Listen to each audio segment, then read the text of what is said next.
A surreal sight in a deeply divided region. David Martello traveled 3 days from Dresden in Germany to try to bring a bit of harmony. Even a few masked men occupying a government building here joined in. My goal is to speak with music. People has to calm down, relax, and make good politics. But hopes this crisis would cool have now fallen flat after a deadly weekend attack at a checkpoint held by pro-Russian militants that has sparked anger on the front lines across this region. If our brothers and friends will be killed, he says, then the Russian help will come. They don't desert their own people.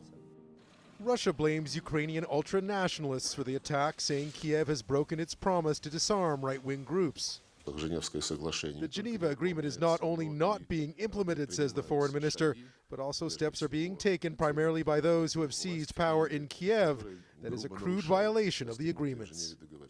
But the U.S. State Department has now released photos provided by Ukraine claiming to show Russian special forces inside the east of the country. Kiev accuses Moscow of staging the weekend attack to fuel further unrest in the region. And as the U.S. Vice President arrived in Ukraine to show America's support, the White House has once again warned the Kremlin to stand down. We continue to call on Russia to use its influence over these groups to press them to disarm and to turn occupied buildings over to the authorities. The U.S. is threatening more sanctions if Russia doesn't comply, but the Americans haven't set a deadline, and pro-Russian militants here show no sign they're about to give up. Lisa?